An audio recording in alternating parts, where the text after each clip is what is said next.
욥의 신앙입니다. 욥기는 창세기와 같은 시대에 기록되어졌습니다.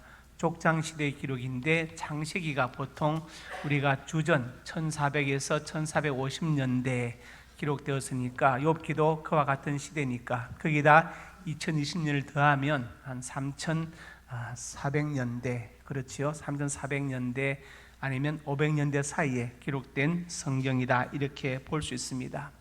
욥은 아랍인으로 추정되고 있습니다. 욥이 살았던 우스 땅은 팔레스틴과 아라비아의 국경지대에 있습니다. 욥이 어떤 사람이냐? 욥기 1장 1절에서 3절에 보면은 1절에 보니까 온전하고 정직하며 하나님을 경외하며 악에서 떠난 자다. 그 다음에 또 아들 7, 딸 셋. 그 다음에 또 가축이 많고 동방 사람 중에 가장 훌륭한 자다. 인격적으로 훌륭하다. 그렇게 말했습니다. 그 다음에 1장 8절에 하나님도 욥을 인정하셨죠. 그와 같이 온전하고 정직하며 하나님을 경외하며 하나님께서 욥을 인정하셨습니다. 레미제라블 장발장을 쓴 빅톨 유고는 욥기에 대해서 이렇게 평했습니다. 인간의 절박한 마음을 욥기처럼 이렇게 잘 표현한 그런 작품은 없다, 이렇게 말했습니다. 오늘 추수감사주일을 맞아서 욥의 신앙을 살펴보고 우리도 욥과 같은 신앙으로 무장할 수 있기를 주님의 이름으로 축복합니다. 그러면 욥은 어떤 신앙을 가졌는가? 첫째로 같이 읽습니다. 예배 중심의 신앙이다. 욥기 1장 5절에 보니까 욥이 어떻게 했냐면은 자식들이 잔치를 하고 나면 혹시 잔치 중에 범죄했을까봐 그 아들들의 명수대로 번제를 드렸다. 번제를 드렸다. 혹시 내 아들들이 잔치하다가 죄를 범했을까봐. 그렇게 욥은 정말 경건한 사람이었고 예배를 드리는 사람이었습니다. 오늘 본문 1장 20절에 나와 있죠. 욥이 일어나 겉옷을 찢고 머리털 밀고 땅에 엎드려 예배하며. 이 소식은 왜 이렇게 했느냐? 자, 종들이 차례로 옵니다. 종이 와가지고 계속 말하기를 동물이 다 가축을 다 뺏겼습니다 하다가 네 번째 마지막 온 종이 뭐라 하냐면은 아들 집에서 잔치하는데 기둥이 무너졌어. 집 기둥이. 그냥 10명의 자식이 다 죽었습니다, 이렇게 말해요. 그 소식을 듣고 욥이 일어나서 겉옷을 찢고, 이건 비통의 표시죠. 머리털 밀고 땅에 엎드려서 예배를 하였다, 이렇게 성경 기록했습니다. 예배하다.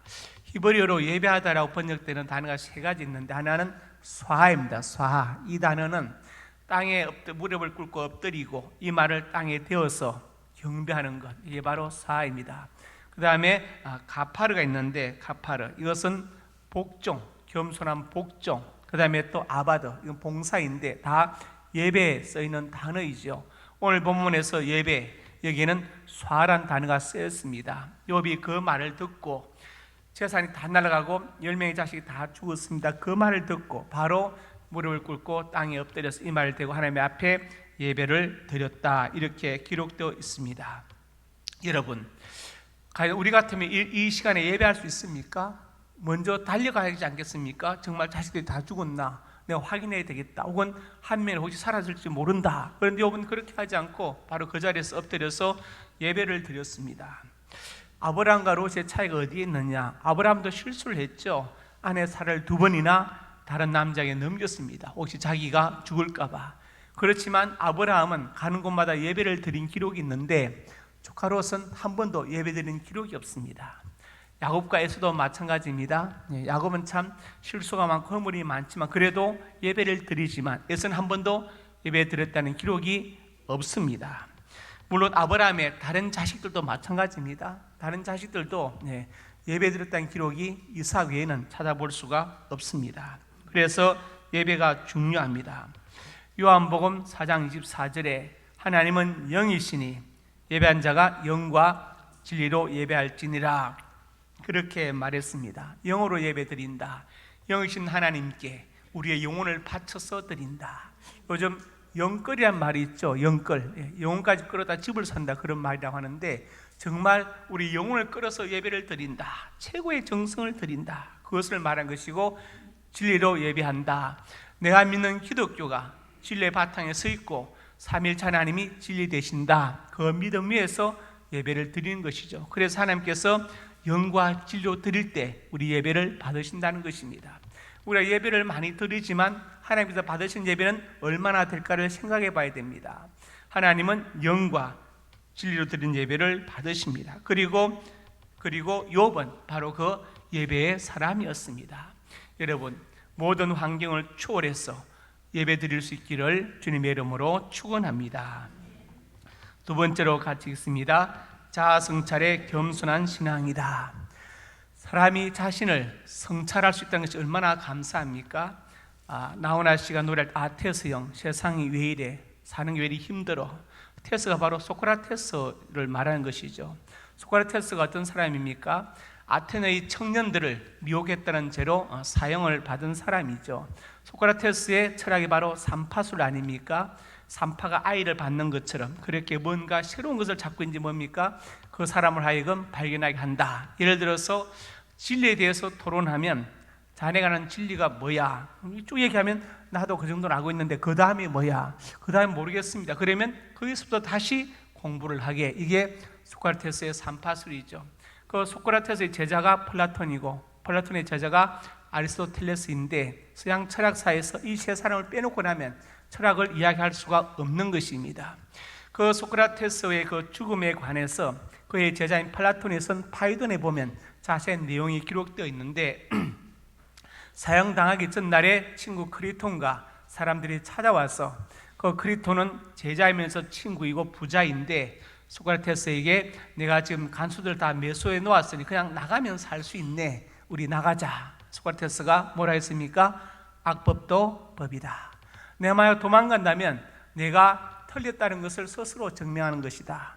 나는 죽음으로 나의 옳음을 증명하겠다. 그리고 계속해서 너 자신을 알라에 대해서 그랬죠. 철학 강의를 하는 거예요. 그러니까 그랬더니 여보게 말을 많이 하면 내일 독약을 마실 때 힘들어서 일찍 죽지 않는다고 해. 고통스럽다 하니까 그만하게. 그렇지만 소크라테스는 계속해서 이제 철학을 강론하고 그리고 이제 돌아갔습니다. 다음날 사형 집행일이 되었을 때 소크라테스가 독약을 마시고 죽으면서 친구에게 또 부탁하지요. 친구에게 무엇을 부탁하느냐?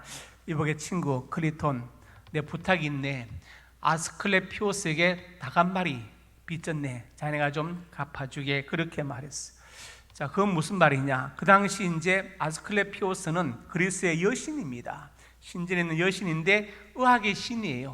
치유의 신입니다. 그래서 그리스 사람들은 병이 나으면 그 여신상 앞에 닭 한 마리 갖다 바치는 것이 관례였어요. 그러니까 지금 소크라테스가 죽으면서 지금 농담하는 겁니다. 죽으면서 유머하는 거예요. 사람들은 약을 먹고 나으면 아스클레피오스가 도와줘서 닭 한 마리 갖다 바치는데 나는 지금 독약을 먹고 잘 죽고 있지 않나.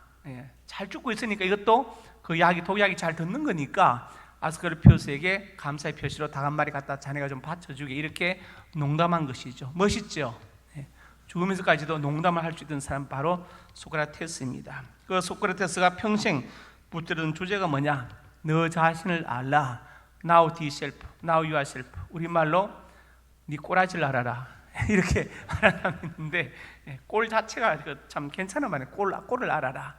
꼴 형태, 꼴을 알아라. 이렇게 하는데 여러분이 이제 그 쿵푸 판다 그 영화 보셨습니까? 1, 2, 3가 나와 있는데 보면 저는 참 반응을 느꼈어요. 뭘 느꼈느냐? 야, 쿵푸가 중국 무술이죠. 판다도 중국 짐승입니다. 그런데 그것으로 영화를 만들어 돈 번 사람이 미국이에요. 그 영화를 보면요, 중국 사람이 만들어도 그렇게 잘 만들지 못했을 정도로 중국 문화에 대한 이해가 깊고, 그렇죠? 모든 것이 참 깊어요. 깊습니다. 그러면 참 신기하다. 저게 바로 창의력이다. 어떻게 남의 나라 무술가, 남의 나라 동물을 갖다가 저렇게 영화를 중국보다 더 중국스럽게 만들어서 세계에 팔아서 돈을 벌까 생각해요. 제가 이제 드리는 말씀은 그게 아니고 이겁니다. 그 보면 두 명의 사부가 나오는데 시프 사부가 있습니다. 아주 작은 너구리처럼 생긴 그 정식 명칭은 레스펜더라는 동물인데 그 자그만 사부가 있고 그 위에 대사부가 있어요. 우거웨이 사부라고, 거북이가 우거웨이 대사부입니다. 그런데 그 작은 시프 사부가 이제 우거웨이 대사부에 대해서 이렇게 설명합니다. 대사부님은 동굴에서 30년간 수련하셨어. 그러니까 그 쿵푸 판다가 아니 30년 동안 뭘 했어요? 동굴에서? 그러니까 그 시프사부가 말하죠. 우르그웨이 대사부님은 30년 동안 후에마이 나는 누구냐? 이걸 가지고 수련했다. 쉽게 말하면 소크라테스식으로 말하면 너 자신을 알라. 이걸 가지고 3일 동안 수련했다. 이렇게 말합니다. 그래서 믿음의 위대한 사람들은 자신을 성찰할 수 있는 사람들입니다. 욥기 1장 21절 본문에 이렇게 말씀했죠. 내가 모태에서 알몸으로 나와서 또한 알몸이 그리로 돌아가올지라. 여기까지. 자, 나는 알몸으로 왔다. 그리고 알몸으로 돌아갈 것이다. 이게 바로 인생이 어떤 존재인지를 성찰하는 가장 정확한 표현이죠. 아이가 태어날 때는 두 손을 쥐고 내가 한번 세상을 거머쥐어 버리라. 죽을 때는 손을 다 벌리고 펴놓고 가죠. 왜? 내가 가지고 가는 것이 없다. 가지고 가는 것이 없다. 우리 인간은 이런 존재입니다. 이런 존재. 욥기 42장에도 이런 말씀이 있죠. 자, 내가 주께 대하여 귀로 듣기만 하여서 이제 눈으로 주를 배움나이다. 스스로 거두어 드리고 뒤글과 제 가운데서 회개하나이다. 욥은 자신은 어렵다고 생각했어요. 그리고 성경도 그렇게 인정했는데 나중에 하나님의 영광 앞에 서니까 자신이 얼마나 초라한 것인지, 자기의 의와 경건과 거룩이 얼마나 초라한 것인지 깨닫고 이제 내가 회개한다고 말하는 것입니다. 베드로는 물고기를 많이 잡고 나서 주여 나는 죄인으로서다 나를 떠나소서 자신의 죄인됨을 발견했어요. 그래서 기독교는 어떤 종교냐? 굿만 하고 부정만 붙이면 되는 그런 무속과는 차원이 다릅니다. 우리는 자아를 성찰할 수 있는 종교입니다. 자, 전도서 5장 15절에 그가 모태에서 벌거벗고 나왔은적 나온 대로 돌아가고 수고하여 얻은 것을 아무것도 자기 손에 가져가지 못하리니. 자, 모태에서 여러분 팬티 입고 나오신 분 계십니까? 아이 창피해, 팬티 입고 가야지. 없습니다. 아무도 없어요. 다 알몸으로 왔다가 결국은 빈손으로 돌아간다. 이것이 바로 인생이다. 그래서 디모데전서에 사도 바울이 말했죠. 세상에 아무것도 가지고 온 것이 없으며 아무것도 가지고 가지 못하리니. 못하리니. 자, 있는 것으로 족한 것을 알고 탐심은 우상숭배라고 성경은 말씀하고 있습니다. 욥은 하나님의 그 찬란한 영광의 빛 앞에서 자기의 모든 경건과 어려움이 얼마나 초라한 것을 깨닫고 스스로 거두어드리고 제 가운데서 회개한다고 고백하였습니다. 욥의 신앙은 자아를 성찰할 수 있는 겸손한 신앙이었습니다. 세 번째로 같이 읽습니다. 하나님의 절대 주권을 믿는 신앙이다. 본문 21절 하반절에 보시면 자, 주신이도 이와시오 거두신이도 이와시오니. 자, 그 많은 재산을 주신 분이 하나님이셨고 거두고 가신 분도 하나님이시고 10명의 자식을 주신 분도 하나님이시고 거두고 가신 분도 하나님이시니 하나님께서 찬송을 받으실 것이다. 우리가 왜 통곡하고 슬퍼하겠습니까? 내 것이라고 생각하죠. 내 것이다.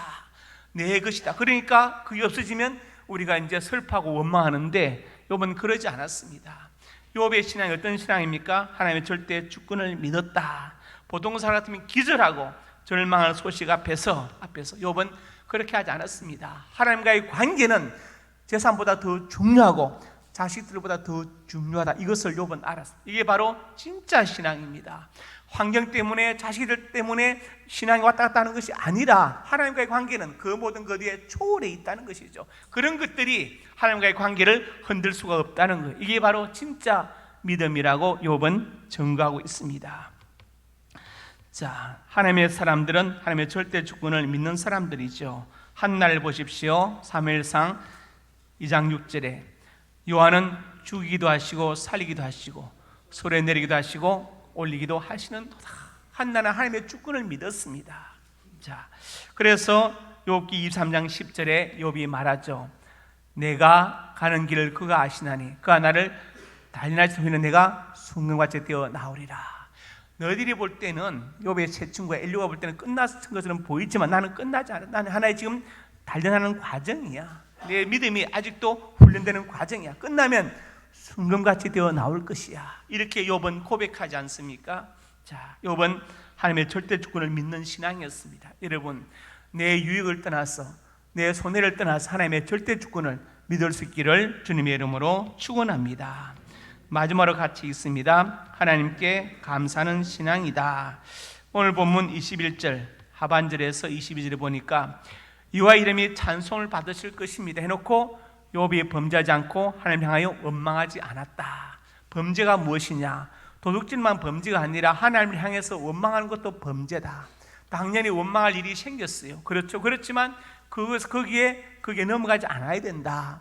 우리는 안 좋은 일이 생기면 원망할 수 있습니다. 그렇지만 욥은 그렇게 하지 않았다. 정말 하늘이 무너지는 그 소식 앞에서도 욥은 여전히 하나님을 향한 믿음을 지키고 있었다. 이것이 중요합니다.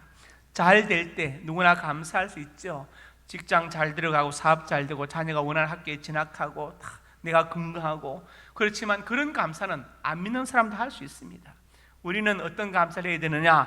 그럼에도 불구하고, 그렇죠, 바로 그런 감사를 할 수 있어야 됩니다. 자, 욥과 같은 고난 가운데서 감사할 수 있는가? 오늘 본문은 우리에게 그것을 묻고 있습니다. 우리 믿음의 분량, 우리 믿음의 그릇을 우리에게 지금 묻고 있는 것입니다. 시편 50편 23절에 말씀했습니다. 감사로 제사를 드린 자 나를 영화롭게 하나니 행위롭게 한 자에게 내가 하나님의 구원을 보이리라. 우리가 드린 모든 예배의 바탕에 감사가 있어야 된다. 우리가 기도하고 헌금하고 찬송하고 봉사하고 예배하는 모든 것에 감사가 바탕이 되어 있어야 하나님께서 그 예배를 받으실 것이다. 그 봉사와 기도와 그 헌금을 받으실 것을 말씀하고 있습니다. 에베소서 5장에 보니까 범사에 하나님께 감사하라 그렇게 말했죠. 에베소서는 옥중서신인데 사도 바울이 감옥 안에서 에베소 교회 성도들에게 범사에 감사라고 말하고 있습니다. 왜냐?